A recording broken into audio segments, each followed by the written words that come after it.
All right. Good morning, everybody. Hey, this is the day that the Lord has made, and I will rejoice and be glad in it. Good morning to you, and thank you so much for tuning in to In the Backyard, PastorCPerryman. Hey, today is a beautiful day. Today's an exciting day. It's a lovely day. It's an amazing day. So y'all come on in and share and like, tag, and invite, and get as many people as you can to be a part today. And let's go after God together this morning. Again, today is going to be life-changing. It's going to be incredible. It's going to be encouraging this morning. So again, y'all come on in and share, like, tag, invite, get as many people as you can to be a part today. We got started a little bit late this morning. Hey, but nevertheless, we are here today. So again, y'all come on in and share and like and tag and invite.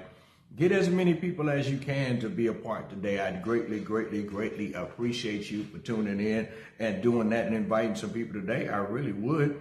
So again, y'all come on in and share and like and tag and invite.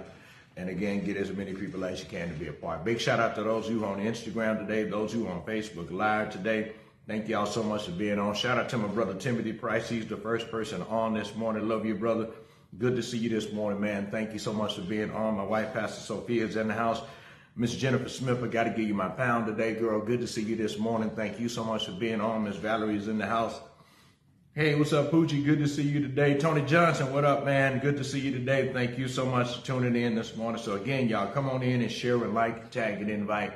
And again, get as many people as you can to be a part this morning. And again, let's go out to God together. Hey, I got my coffee this morning. I'm ready to go. So today is going to be a great day. It really is. Yeah, that coffee needs prayer. I made that this morning. It needs some serious prayer this morning. Hey, Miss Bambi. Hey, Miss Abigail. Good to see you guys. Thank you so much again for tuning in this morning. Yeah, this coffee is not saved at all. Boy, I didn't do nothing with this coffee. This coffee is weak as all get out. Ugh, man, I need prayer this morning myself. Hey, Miss Jamie Lynn, good to see you this morning. Thank you so much for being on this morning. All right, well, let's get to it today. I was trying to figure out really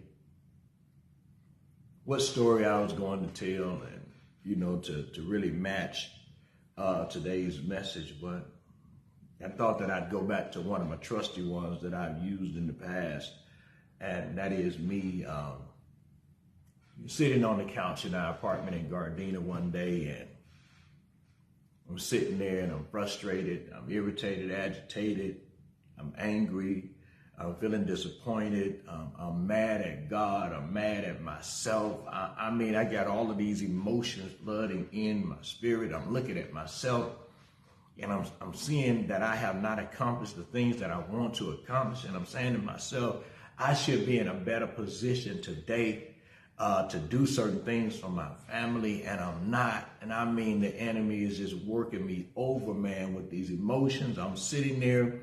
I don't have enough money to pay all of the bills that we got. We got 3-day pay of quits that been stamped on the door of the house. I mean, of the apartment, man. I got past due bills for the light bill, for the gas bill. I mean, the car is 2 to 3 months behind in payment, man. And so I'm just nervous that he's going to take the car. I mean, we're going through it, man. And all of a sudden, my daughter comes running out of the room. She's this little girl. She couldn't be no more than 3 years old, maybe 4. She runs out of the room because, you know, little kids at that age, they walk nowhere. They just run everywhere. And so here she is. She runs out of the room. I'm sitting in the living room in the dark. No TV on, no nothing on. I'm just sitting there in a depressed state. And she says, "Hi, Poppy." I said, "Hey, sweetie." And she looks at me. She says, "What's wrong, Poppy?" And I said, "Hey, you know, Dad got to come up with this money to get these bills paid. So I'm just trying to figure out how to do it." And so what she does, she comes and sits on the couch next to me. And she looks at me and she says, "Poppy, God's going to come through for us. Watch. God's going to come through for us. You just watch." And then she pats me on the head like this. Gets up, runs into the other room real fast, came back out of there a few seconds later and runs past me again and says, "Poppy, he's going to do it for us." And then comes, kiss me on the forehead and runs into the other room real fast. And I'm sitting there like, this baby at this age of her life has more faith and more trust in God than I do. she just really learned her ABCs and 1, 2, 3. She's learning addition and subtraction. But I'm preaching this gospel and she got more faith in me. And I had to tell myself, she's right. God will come through for us. He will come through for us. And I want to tell you that today, that God will come through for you. No matter what you're dealing with, no matter what you're facing today, no matter what you're going through, no matter how many obstacles that are in front of you, God will come through for you. You may be experiencing some form of a setback today, but I want you to know that God will come through for you. You may be dealing with some challenges in your body. You may be dealing with some financial situations. You may be dealing with a marital crisis. You may be dealing with children's situation. You may be dealing with personal issues that you have not shared with anybody. But I came to tell you today that God will come through for you. He will come through for you. He will come through for you. You just got to trust him and you got to believe. Watch now. The Bible tells us in Proverbs chapter number 3 and 5, it says, trust in the Lord with all thine heart and lean not to thine own understanding. In all thy ways acknowledge him and he will direct your path. But notice now, the directing of your path starts with you trusting God with all of your heart. And there are many of us today who trust God based on what we can see. I got faith in God because I see the paycheck is coming on this day. I got trust in God because I can see that this gonna work, that this may take place. I trust God as far as I can see what he's doing. But when I cannot see what God is doing, now all of a sudden now my faith is put to the test. Do I trust God? Or do I not trust God? I was talking to my friend Kaylee Kennebrew last night, and he was saying to me that the microwave has been a good thing for us, but it's been a bad thing for us too. It's been a good thing for us because it's been able to help us get certain things prepared real quickly. But it's been a bad thing for us because it's been training us to expect God to do things just like this, just like this, just like this, for it to come so quickly. And so in a sense now, it's teaching us and training us not to trust God and not to have patience. And there are so many people today who don't have patience today. If God doesn't show up today, if he doesn't show up tomorrow, if he don't show up by next week, I'm going to figure this thing out on my own. I'm going to do my own thing. So in a sense, you trust God as far as you can see him. If you don't see him working it out, if you can't see how he's going to do it, if he didn't give you the plan, if he didn't sit down and tell you, I'm going to move you to Dallas, Texas. As a matter of fact, I'm gonna let you live over here. Sherrica, I'm gonna take you. I'm going to move you to Dallas, Texas. Matter of fact, I'm going to take you to Frisco, Texas, to where that's more high-end area. And listen, you're going to get a house over there that's 10,000 square feet with the big old pond in the backyard. And then you're going to start a business there. And your business going to eventually expand. And you're going to do business in California. You're going to do business in Texas. And you're going to do business in New York. So you're going to have to get your condo in New York. And these are things. And then I'm going to do all these things. See, if God don't lay the plan out like that, then, God, what are you doing? What are you doing for us, God? I don't know what situation is supposed to go, God. Why are you not showing up for me, God? Why are you not doing this? Why are you not turning around, God? Why you don't show up? So here we are. We get into this depressed place and not understanding that we have to learn to trust God. See, watch now. We have to learn to trust God. I like how Apostle Hilliard says it, at the not knowing level. God, I don't know how you're going to do it, but I trust you. I don't know how you're going to turn it around, but I trust you.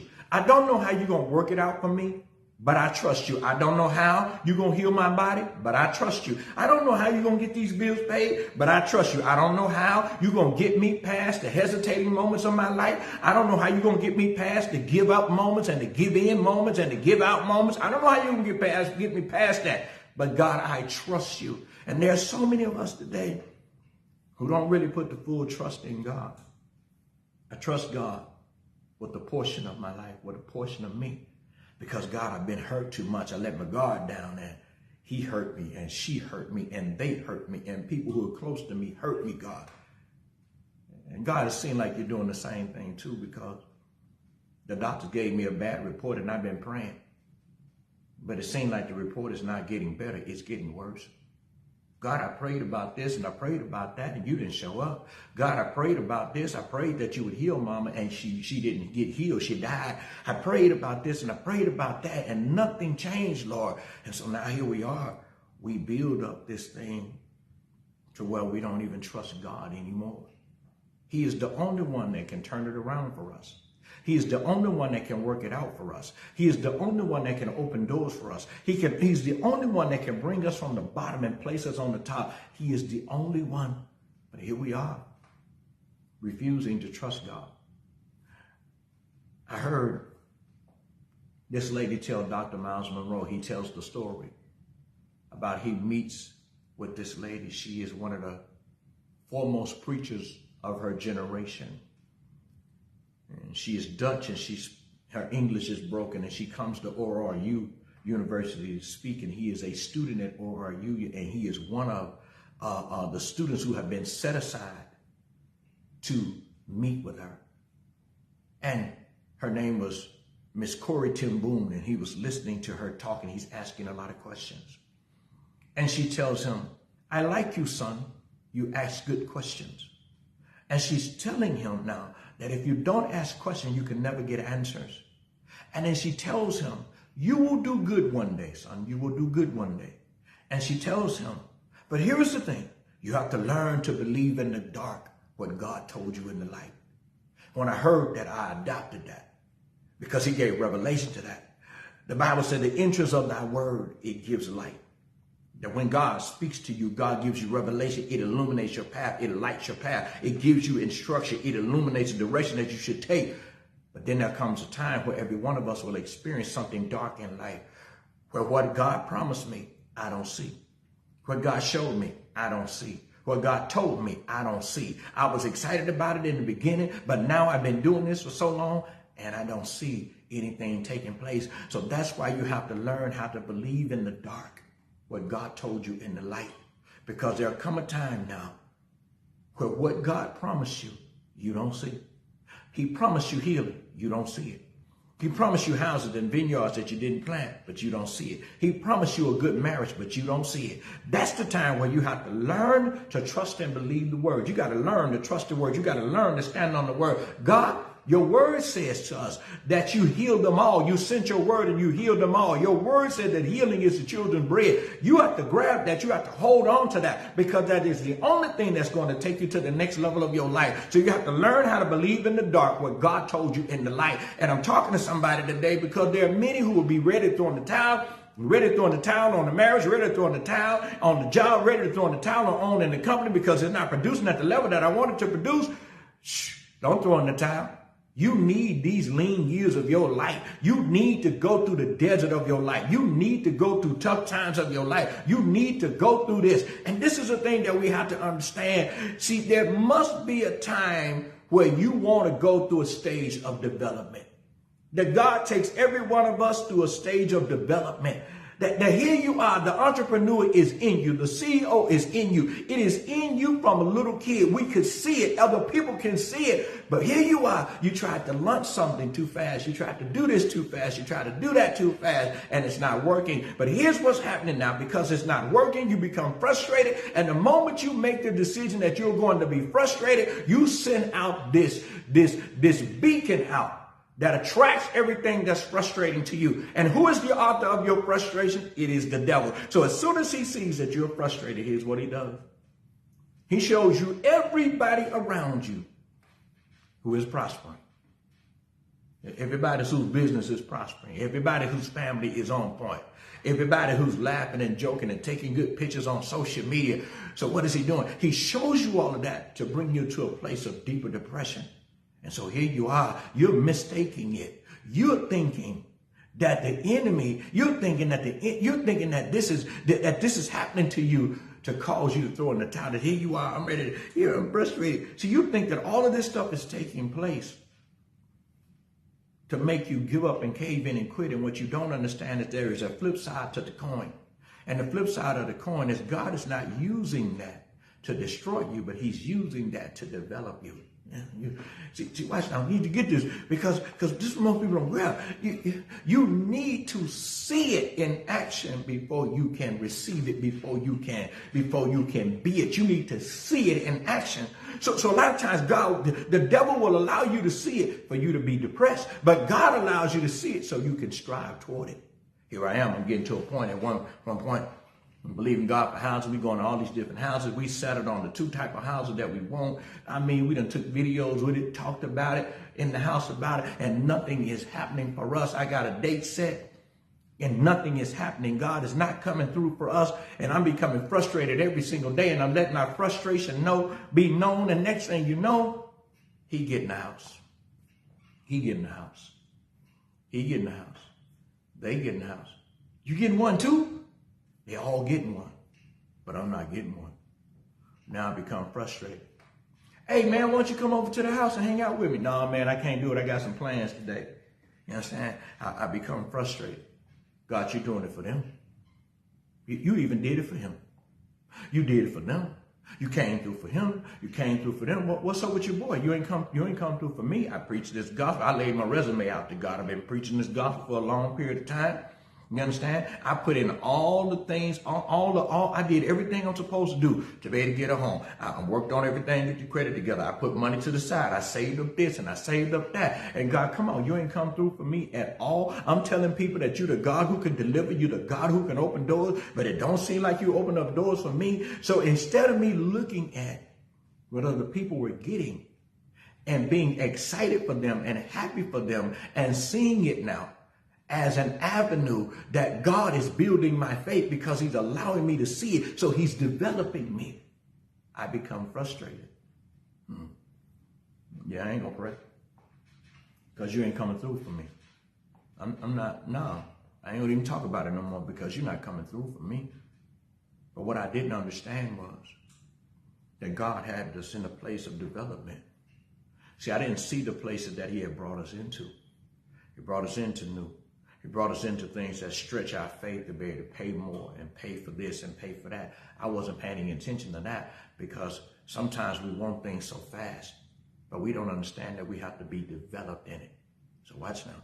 We don't understand that God has a timing and a season by which he releases us into things. The Bible tells us in Galatians, either Galatians chapter 3 or Galatians chapter number 4, that God puts us on the governors and tutorers. He puts us on the schoolmasters. He puts us on the teachers to teach us, to train us, and to develop us. But most people don't understand is that teaching time, that development time, that training time is necessary for us to get to where we need to go.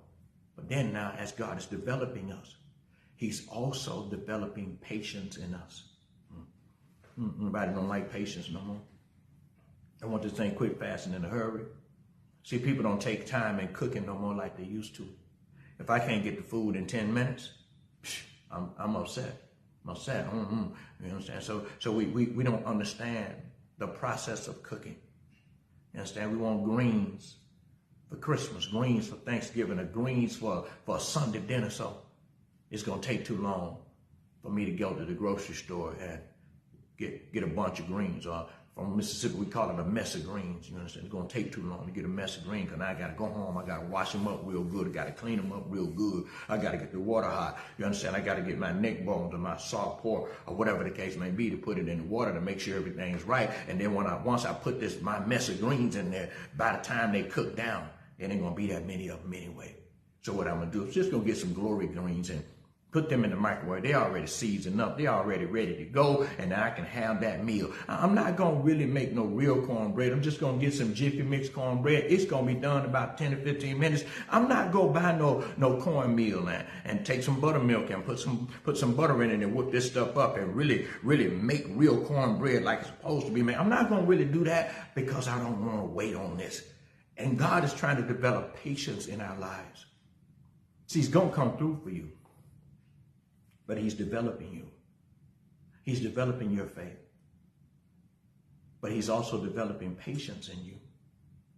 See, for many people, patience is it's a scary word. Because I don't want to wait. I want it right now. I want it now. It's my money. I want it now. It's my car. I want it now. It's my house. I want it now. You said this and I want it now. And God is saying, I know you want it now, but you're not prepared to handle it now. So let me develop you. Let me develop your faith so you can receive it. But I need to develop your patience so that you can have it also. So here he is. He's working on your patience. This is how you know you don't have no patience. When people are starting to get on your last nerve. They're getting on your last nerve real quick. real quick, real quick. You become like the old man that's barking at people and telling them, get off my yard. That's how you are.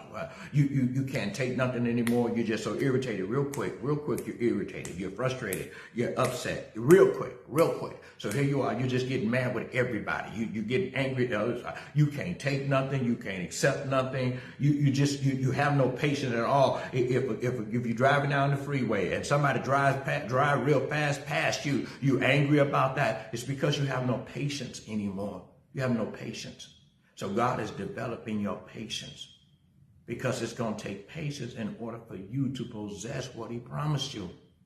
So we told you before that sometimes patience means that I do nothing about it. It means that I do not allow my emotions to be controlled. So just because people are acting a fool around me, just because they're tripping out on the job, just because they're going crazy in my neighborhood, doesn't mean that I'm going to respond. That what I'm going to do is I'm going to be patient. So sometimes patience just simply means to do nothing about it. God displayed that patience. The scripture says that the heart of man had become continuously evil, and God now is going to make a decision to destroy the earth and replenish the earth or repopulate or start all over again. He speaks to Noah and his family, tells him to build an ark, and you and your family are going to come into the ark, and I'm going to seal it up, and I'm going to start all over with you again. And the Bible said after he talked to Moses, talked to Noah that day, it took Noah 120 years to build the ark. Noah had one message to preach for 120 years. And that one message that Noah preached for 120 years was it's going to rain. That was it. He preached nothing else but it's going to rain. He didn't stand behind the pulpit. Every time people came to him and said, what are you building? I'm building an ark. What's an ark? Well, I'm building this boat type thing because it's going to rain. And people are laughing at him because they never experienced rain before. So he's preaching to them for 120 years. It's going to rain. It's going to rain. It's going to rain. Here's what the Bible said. The Bible said the heart of man became evil continuously after that. And God never said anything anymore. He had already spoken. He did not allow what other people did to affect him. And I'm talking to somebody today. See, sometimes patience just simply means I do nothing about. But then there are times where the Bible tells us what patience means. It means to remain consistently, constantly the same while you're going through something. That means that I continuously worship God. I continuously praise God. I continuously go to church. I continuously tithe. I continuously love on my family. I continuously keep being the man that I know I'm supposed to be. You continuously keep being the woman that you know you're supposed to be. You remain consistently, constantly the same while you're going through. Because watch now, things are subject to change. Your situation is subject to change, but the reason that your situation is not changing at this moment is because you got no patience. You got no patience. You got no patience with the 2-year-old. You got no patience with the 10-year-old. And what you don't understand is the 2-year-old and the 10-year-old are doing exactly what they're supposed to be doing, and that's being a kid. The 2-year-old is hyper.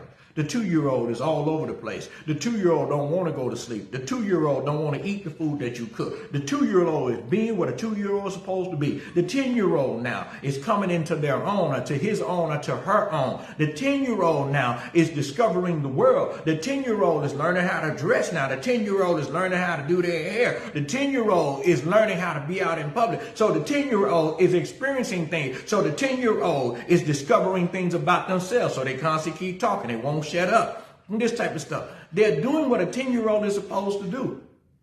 But you become increasingly frustrated and irritated and agitated because you have no patience. So watch now. Because you won't let God develop your patience, your blessings are taking too long to show up.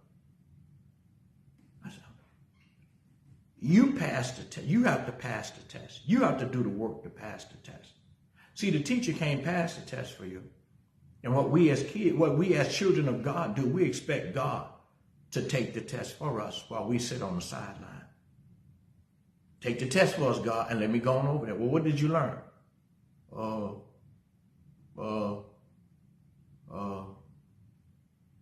when you get on this next level, how you going to come through? Because you didn't learn nothing on this level. What happens if you get on this next level and you meet somebody who went through the same thing that you went through? What you going to tell them? How you going to help them? How you going to help them overcome? See, we don't have the patience that we need God's going to come through for us. The word says he's going to come through. The word says he's going to shift it. The word says he's going to do it. The word says he will never leave us, nor will he forsake us. The word says he's going to do it. But what does it take for you and I? It takes you and I to be patient. We have to learn to be patient. Things will happen. They will come through. They may not come in the time frame in which you want them, but they're going to show up. It's going to happen. It's going to happen. I have to tell myself this all the time. It's going to come through for us. It's going to work for us. God's going to do it for us. It's going to happen for us. It's going to work. It's going to manifest. I have to say that to my family. God's going to do it. God's going to do it. God's going to do it for us. We got our mind set on the house that we want. No less than 5,000 square feet. No less than 5 bedrooms. No less than 5.5 bathrooms. No less than a 4-car garage. We got our mind set on that. And we talk about it every single day. And I say to my family, God's going to come through for us. It's going to happen for us. It's going to work out for us. Can't let us do what we've been doing for all this time and not show up for us. We've been faithful givers. We've been faithful tithers. We've been faithful to the work of God. We've been faithful to people who have not been faithful to us. We have loved people who have not loved us back. We have put forth the energy and the effort. We've been committed. We've been faithful. So he has to come through for us. And I'm talking to somebody today. You have too much seed in the ground for God not to come through for you. Let me just talk to you real quick on that. Some of you got too much seed in the ground for God not to come through for you. You've been faithful for a long time. He's going to come through for you. You've been committed for a long time. He's going to come through for you. You've done what other people would not do. He's going to come through for you. You got too much seed in the ground for God not to come through. Your situation is going to change. He's going to come through for you. So don't you stop dreaming. Don't you stop believing. Don't you stop trusting God. Don't you let your situation dictate whether you're going to praise him today, whether you're going to magnify his name today or not. Don't you let any of those things take place. You make the decision that you're going to glorify God in spite of. In spite of, you're going to glorify God today because I know he's going to come through. Somebody sent us a text message this morning that was so encouraging. They told us that they've been praying for us and God gave them a word to give us. And they brought out, you have too much seed in the ground. That God now is telling you to stand by, that he's about to release the things that you really have been seeking him for. He heard your prayers. And I'm talking to somebody today. You take that prophetic word that was given to us. You stand by today. God's going to come through for you. He's going to turn things around for you. I know for some of you may be carrying shame because maybe you've been to jail and you're carrying shame. Maybe you've been divorced and you're carrying shame. Maybe you got multiple baby fathers and you're carrying shame. Maybe you got multiple baby mamas and you're carrying shame. You know what? I don't want to say baby mamas. That's disrespectful to the women. Maybe you're the father to multiple children. Maybe those things. I don't want to be disrespectful to the women. To me, that's just derogatory. I don't want to call them baby mamas. That's bad. But maybe you have multiple men in your life. You have multiple women in your life, and you carrying that shame around. Maybe you were strung out on drugs, and maybe you was addicted to this and addicted to that, and you carrying that pain around today. Listen to this. Shake it off this morning. God's going to come through for you. He's going to restore your reputation back.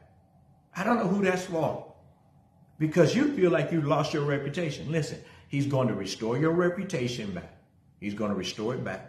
Some of you have lost your peace. He's going to restore your peace back. Yeah, those who aren't here, your marriage is in trouble. You're hanging on by a thread. God's going to restore your marriage.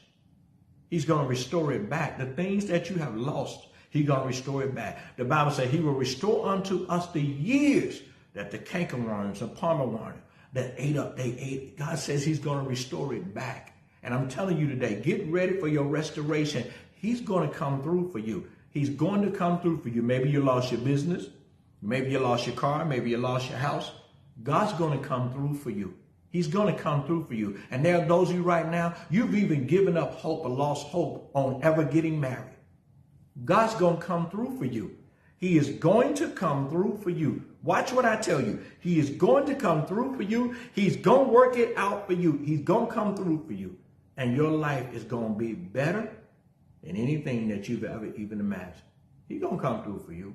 He made the promise that he would. So I don't know about you, but I trust him today. You need to do the same. That's our time today. I call you blessed this morning. I call you delivered. I call you set free. I call you healed. I call you the head and not the tail, and above only and not beneath. I call you the lender and not the borrower. I call you God's favorite child today. I sound like Dr. Haas today. I call you blessed and highly favored this morning in Jesus' name. Listen, get your seed in the ground today. If you've been blessed by the message, get your seed in the ground today. Please don't let the enemy tell you that you cannot support and that you cannot give. But get that seed in the ground today. You can do it through the Cash App if you like. It's the $ PastorCPerryman. For my wife, $ Pastor Sophia. If you got the church app, you can open up the church app. You can give through the church app. Church app is Kingdom Life Faith Center, so you can open it up, tap on the giving link, and get your seed in the ground there. I'm telling you, you're sowing into good ground. You really are. We have people who have, who have testified about them sowing seed into the good ground and their life changed. And I'm telling you, you can sow seed and watch what God does for you. All right. I'm an advocate of seed sowing. I'm telling you, because I sow seed all the time. I don't tell people to give and I'm not a giver. Listen, my wife and I, we are givers. That's what we do. We givers. And I'm telling you, there's some things you just cannot come through without putting a seed in the ground. And I'm not one of those preachers who's telling you that because I'm trying to get your money.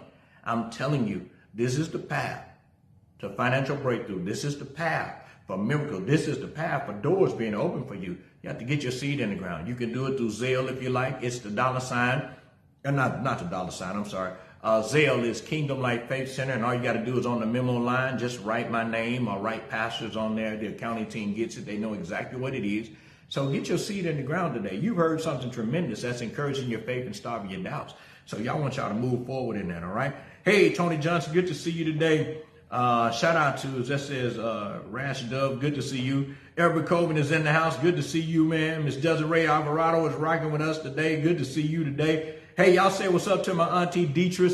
She's on today. Shout out to her. Good to see you, auntie. Hey, my spiritual daughter Bam is in the house. Love me some you, girl. Good to see you this morning. Hey, Miss Valerie Hankins, good to see you today. Miss Deborah Gentry, good to see you this morning, too. Thank you so much for being on. The lovely Miss Tracy Anderson is in the house. Shout out to her. Good to see you this morning, too. Listen, you know, if I miss you, I'm going to go back and say good morning to you. I thought I saw Kanae on this morning. Shout out to Miss Victoria Webster. Shout out to Miss Patricia Coleman. Good to see you today. Thank you so much for being on. Miss Willie Francis Hill is on today. Shout out to Miss Sherika Nicole, who's on today. Curtis Jones, what up, man? Good to see you today. Thank you so much for being on. We appreciate you guys. Listen, don't forget, this Sunday is our Friends and Family Sunday. So listen, if you have not registered for the Friends and Family Sunday service, I don't want to say register, RSVP, so we can make sure we got enough food for you, I need y'all to go ahead and do that. All right, we put that information on the screen there. So listen, you want to RSVP. RSVP, I'm telling you, for the Friends and Family Sunday, we want to make sure that we do have enough food for people who are coming here. And I know sometimes saints don't like the RSVP. You like to call in. Well, we got such and such. Listen, y'all come on, rock with us, all right? Don't reinvent something. Just rock with us, all right? Just rock with us. Just do what we ask you to do, all right? We want to make sure we got more than enough resources for you when you come here. I don't want anybody to come here and they didn't get a plate or something like that. I want everybody to get a plate. So y'all got to, you know, register with us, all right? Register with us or RSVP with us. Yeah. So you can be able to get a plate. We want to make sure you got something to eat here when you come on Friends and Family Sunday. So Friends and Family Sunday is going to be amazing. It really is. We preach the word. We have church here at 1230 in the house. Church in the house. I'm telling you, church is off the chain here. We pray for people, prophesy over people. We teach the word of God here. But hey, there's food available. I'm telling you, you get coffee, there's tea, there's water, there's juice. There's ice cream. I don't know what kind of food they're cooking this week, but I know it's going to be off the chain, especially if Minister Angie is cooking it. It's going to be muy bueno. It's going to be good. It's going to be all of that. So y'all got to be here. I'm telling you, you got to be here. If you don't have the address to our home, you got to register. I mean, RSVP. What you got to do is contact my wife so we can make sure that we get you in here. All right. We got room for about 50 people in here.